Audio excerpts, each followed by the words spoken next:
Joel, sticking with Real Madrid, and the age-old thing, the age-old excuse, no Eden Hazard not fit. How did he look to you? I thought he played really well, I have to say. He scored the penalty, obviously, which was crucial for him. Hadn't scored in the Champions League for 3 years, which is a long time. And he was a bit hit and miss at Chelsea in the Champions League, even with Lille. I guess, when he played there. And it's just good, I think, to see him back at this kind of level if he can stay fit.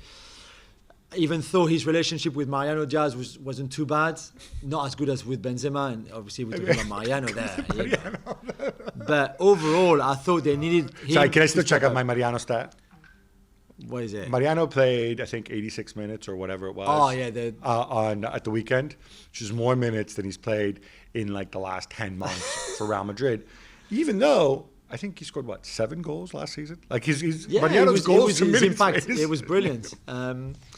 But yeah, and it's good for Real Madrid to have him back like this. Again, let's hope he stays fit. But again, I just thought that Inter would defend better on him, and maybe the fact that they were down to 10 men was, helped him a lot, I guess.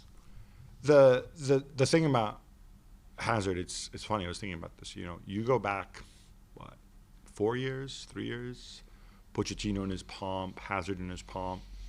You got 2 phenomenal players, helping to carry their teams, their London teams, Eriksen and Hazard. Hazard obviously injured forever now, slowly coming back. Eriksen not.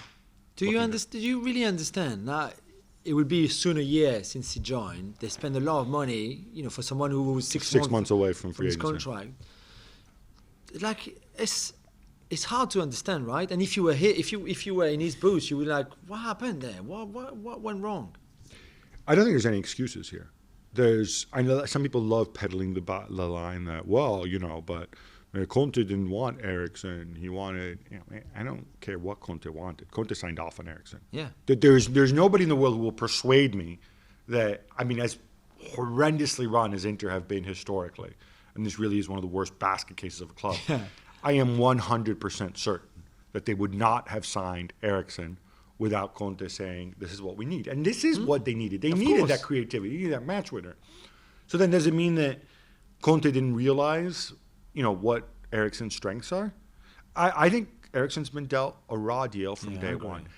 Because Eriksen looks the way he looks, because his demeanor is the way it is, Conte just either says, he either doesn't care or whatever, he plods around the pitch. But, it's up to you to make it work. You know that Eriksen can perform. You know that Eriksen can work hard. You saw it happen with Pochettino. Am I to conclude, Antonio, that Pochettino's a better manager than you are? Or maybe a better manager? Maybe a better person? I don't know. It's just a shame because then it's to the detriment of your team. Yeah, and then you're going to take a massive hit because obviously Eriksen's on big wages. Yeah. And so that means that you either have to give him away or loan him, assuming you don't change managers. Yeah. Thanks so much for watching ESPN on YouTube. And for more sports highlights and analysis, be sure to download the ESPN app. And for premium content and live streaming, subscribe to ESPN Plus.